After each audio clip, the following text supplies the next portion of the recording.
Assalamualaikum, nama saya Muhammad Nabil Aizuddin bin Rozaini. Saya memegang ID kad 9305150864230001. Saya merupakan pelajar jurusan Bachelor of Safety and Health Management.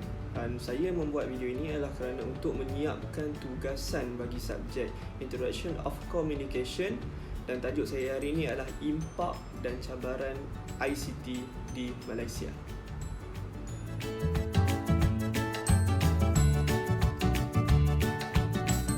Sebagai permulaan, apa itu ICT?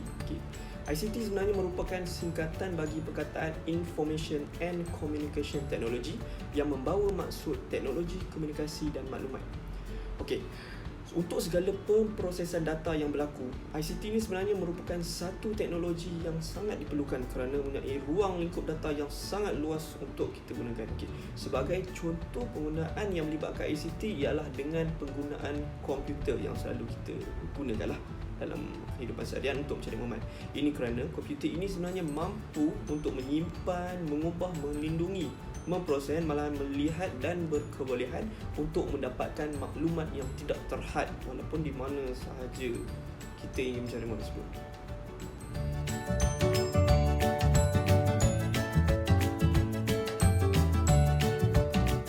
Antara impak yang berada di Malaysia yang disebabkan ialah ICT, yang pertama sekali ialah mengetahui perkembangan semasa.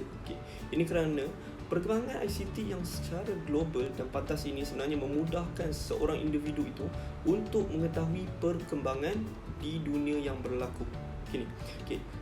Terdahululah segala sumber maklumat kita hanya melalui televisyen dan radio, tetapi dengan kemajuan teknologi ini, dengan menggunakan telefon pintar saja yang mempunyai sambungan internet, masyarakat boleh mendapatkan maklumat daripada laman web dan laman sosial sahaja untuk mendapatkan berita terkini ataupun maklumat terkini walau di mana pun kita berada, ya. Maksudnya dengan penggunaan teknologi seperti ini, di mana saja kita boleh dapatkannya. Impak yang kedua ialah sebagai medan komunikasi antara komuniti di Malaysia. Ini kerana perkembangan teknologi ini sebenarnya mampu untuk mengeratkan hubungan masyarakat di Malaysia. Ini kerana terdahulu untuk berhubung secara jarak jauh, masyarakat hanyalah menggunakan telefon bimbit ataupun utusan surat. Tetapi kini dengan perkembangan teknologi komunikasi, masyarakat boleh berhubung sesama ahli keluarga maupun rakan-rakan di dalam ataupun di luar negara dengan hanya menggunakan laman sosial. Ini terbukti dengan ianya lebih mudah, pantas dan jimat, serta kos dan masa yang diambil juga ialah lebih mudah berbanding perutusan surat. Laman sosial yang dimaksudkannya ialah seperti Facebook, Twitter, Instagram, WeChat, Blogger, Skype dan segala. Melalui sosial ini juga, masyarakat yang bekerja juga turut boleh menggunakan platform ini untuk hal-hal yang berkaitan kerja jika ada urusan yang melibatkan penggunaan media sosial. Impak ketiga ialah pembelajaran yang berteraskan ICT dapat mewujudkan sekolah bestari. Ini kerana daripada segi pembelajaran, murid-murid sebenarnya boleh melayari internet jika dipantau oleh guru-guru untuk mereka mendapatkan maklumat berkaitan tugasan yang diberikan, dan sebenarnya ini dapat memudahkan murid-murid tersebut untuk menyiapkan kerja tersebut di rumah ataupun semasa proses pembelajaran di sekolah. Kelebihan dengan pada tenaga pengajar pula, tugasan mereka sebenarnya menjadi lebih mudah, pantas dan berkesan dengan adanya kemajuan teknologi ICT ini.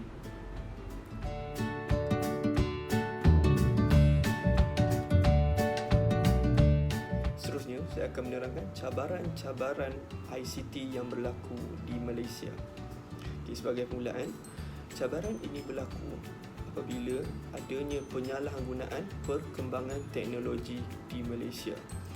Dan antara penyalahgunaan tersebut akan menyebabkan cabaran seperti cabaran yang pertama ialah masyarakat akan melayari laman web negatif dan penyebaran pornografi. Ini kerana Melayari laman web negatif yang berunsurkan lucah ini merupakan perbuatan yang sangat tidak bermoral. Okey. Jika terlampau kerap melayari ini akan menyebabkan ketagihan dan kesannya mendorong individu tersebut melakukan jenayah seks, identiti menjadi rosak, hubungan interpersonal menjadi lemah dan juga tidak akan bersosial sesama rakan sebaya. Ketagihan ini juga sebenarnya berpunca disebabkan laman web tersebut boleh diakses dan tiada had umur, dan pencarian laman web tersebut juga ialah sangat-sangat mudah. Kesan daripada melayani laman web negatif ini sebenarnya akan merosakkan minda dan fizikal diri juga akan menjadi tidak terkawal.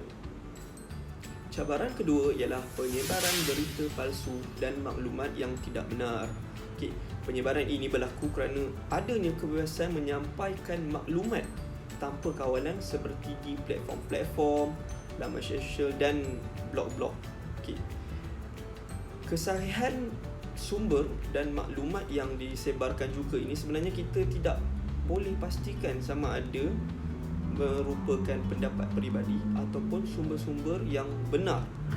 Okay, penyebaran maklumat yang tidak sahih ini berkemungkinan akan terjadinya fitnah yang berunsurkan hasutan dan sebenarnya boleh menyebabkan berlakunya pergaduhan jika maklumat yang disebarkan akan menyinggung serta menaikkan perasaan kemarahan terhadap individu yang lain.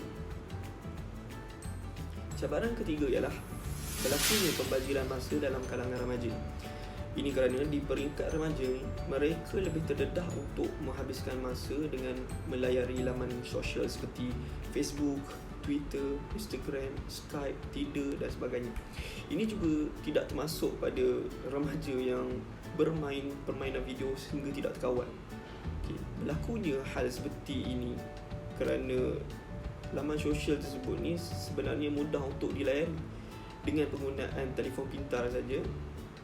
Kemudian mereka melanggar internet melalui pelan prabayar dan seterusnya diorang boleh menggunakan aplikasi tersebut. Okay. Kesan penggunaan yang berlebihan ini sebenarnya akan menyebabkan remaja tersebut tidak menghabiskan masa dengan keluarga dan hanya menumpu perhatian kepada laman sosial saja, dan secara tidak langsung juga proses pembelajaran mereka juga akan terganggu.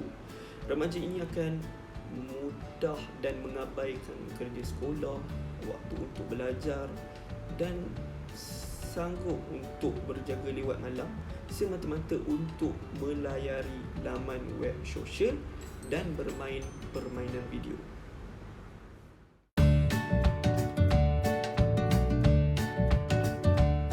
Kesimpulannya, walaupun terdapat pelbagai cabaran dan kesan negatif dalam kemajuan teknologi dan komunikasi ini, tetapi sebenarnya ialah terletak kepada pengguna platform sendiri yang sebenarnya haruslah bijak untuk menggunakan teknologi ICT tersebut dan bukannya menyalahgunakan teknologi ini.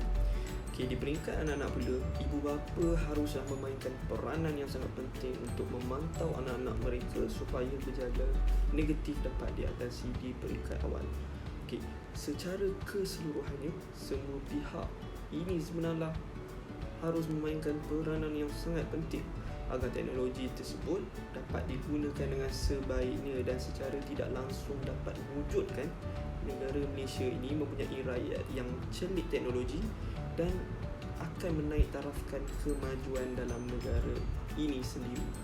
Sekian, terima kasih.